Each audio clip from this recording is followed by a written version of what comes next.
Привет, привет, привет, песеры, с вами Морж. В мобилке продолжает ничего не происходить, а я продолжаю рассказывать вам про 22-ю часть, чтобы, так сказать, при переходе с PS21 Mobile на PS22 Mobile, она же eFootball, вы были во всеоружии и понимали, как, где, чего и куда.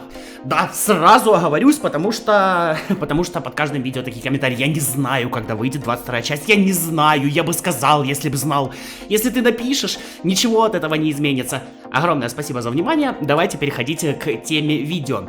Я думаю, все из вас знают, что есть такое понятие, как мета, то есть в играх. То есть те персонажи или тот набор оружия, который максимально эффективно себя показывает. И я хотел бы с вами поговорить про метовых игроков в eFootball 2022. Начнем мы с защиты.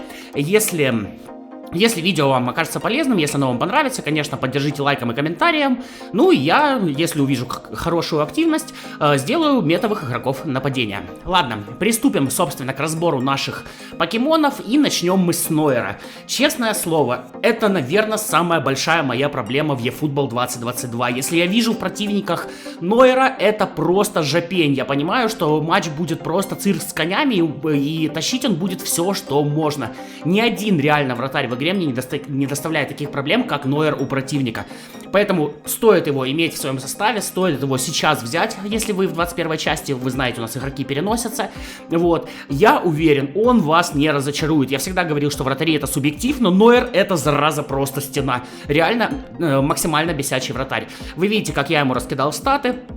2 стата я оставляю, чтобы прокачать сыгранность, ну и пользуюсь я сайтом eFootball.db, ссылку на него я оставлю в закрепленном комментарии, можете сами посмотреть. Идем дальше, конечно же, Эрнандес, опять же, вы видите, как я раскидал статы, 170 тысяч он всего стоит, небольшая цена, да, вы видите тут небольшую скорость и ускорение, но я бы ставил его, ребят, на центрального защитника, это просто нереальный товарищ на центральном защитнике, стиль не работает, окей, играет как игрок без стиля, окей, но посмотрите на эти защитные статы, 94, 94, 97 и агрессия 99, это просто цепная собака защитной линии, он вырывает мяч с ногами и борется с любым персонажем. 184 сантиметра роста вполне себе нормально, это не 170. Короче, для левого защитника он не слишком быстрый, да. Но на центральном защитнике он просто максимально унижает соперника и максимально приносит пользу вашей команде. Играл я за него сам, вы видели, он у меня есть в составе. Просто киса, рыба, муака, брать обязательно. Игрок просто потрясающий.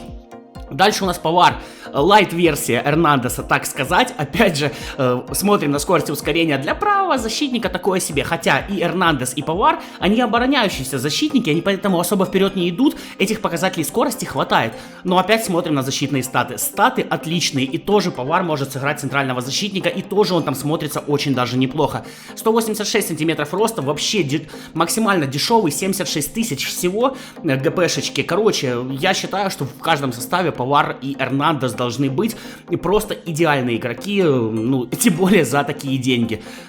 Идем дальше, снова у нас левый защитник, это Менди из мадридского Реала. Здесь у нас и защита, вы сами видите статы 85, 92, 87, 85 и скорость с ускорением 87, 88.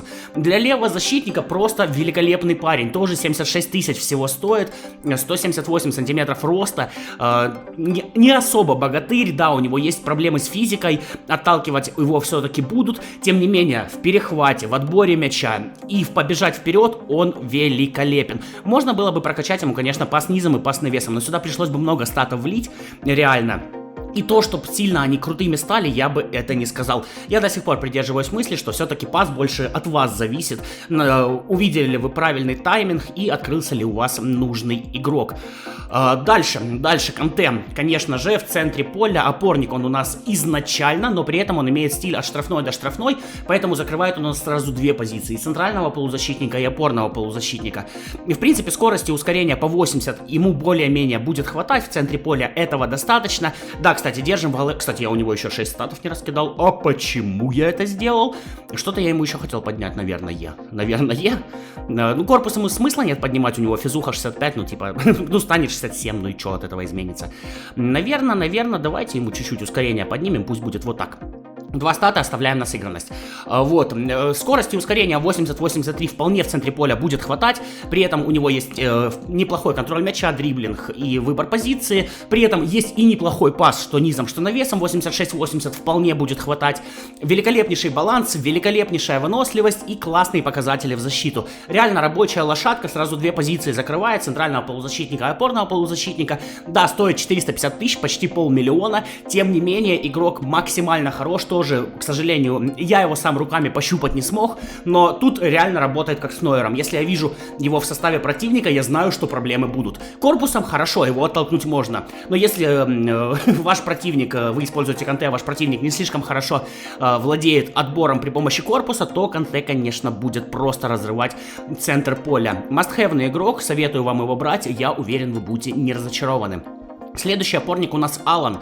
Тут вообще 51 тысяча, стоит копейки, и в принципе такая лайт-версия Канте. Есть проблемы со скоростью и ускорением, но опять же, как и Канте закрывает две позиции, центрального полузащитника и опорного, есть какой-то дриблинг, есть какой-то пас, хорошо умеет защиту, выносливостью обладает, баланс присутствует, парень тоже очень даже хорош. За 51 тысячу прям надо брать. Идем дальше, Бариос, о нем я уже говорил, еще один опорник, тоже может стать на центрального полузащитника, при этом может стать еще и на центрального защитника и на правого защитника. 51 тысяча всего, кстати, на правого защитника его вполне можно ставить, показатели хороши. Физушка, есть баланс, есть выносливость, есть пас низом хороший, 78, пас навесом чуть похуже, да, не слишком хороший дриблинг, но при этом и бежит, и ускоряется, и умеет в защиту, да, и стоит вообще копейки. Короче, Бариуса тоже рекомендую. Играл я за него сам, вы знаете, в составе новичков я его покупал. Парень крайне хорош. Парень крайне хорош. Конечно, Канте будет получше, но, извините, там почти 500 000, а здесь 51 тысяча всего. Короче, стоит брать. И последний наш товарищ, это Горецко на центральном полузащитнике. Тоже может стать на опорника, во-первых, а во-вторых, может стать на атакующего полузащитника. При том, что не слишком хорошо он бежит и ускоряется, хотя более-менее для центра поля, обладает классным ростом 189 и классным корпусом 85. Отличный пас 86, пас навесом 81 пойдет, дриблинг 83, 79, 80 для его габаритов вполне себе, в защиту тоже кое-что умеет, и в атаку тоже кое-что умеет, то есть в принципе умение атаковать 76. Универсальный боец, который закроет вам атакующего центрального и опорного полузащитника, 280 тысяч он стоит, ну средняковая цена, так сказать, но за счет роста будет реально вывозить. В принципе он и в 21 части был крутым. Поэтому в 22-й тоже, когда он играет против меня, проблемы у меня возникают. Вот таких защитных метовых игроков я хотел вам представить. Прокачки мои вы видели на экране, можете вернуться посмотреть, куда я какие статы раскидывал. Прошу обратить внимание, что при том, что когда у игрока будет полная сыгранность с тренером, с тактикой, ну как вы уже знаете, я про это рассказывал, у него еще будет плюс 3 к рейтингу. То есть эти статы еще, грубо говоря, плюс 3 получат. Так что игроки станут еще интереснее. Есть тут и недорогие варианты, есть и дорогие варианты, но все эти игроки максимально классно показывают себя на поле. Надеюсь, видео было вам полезным.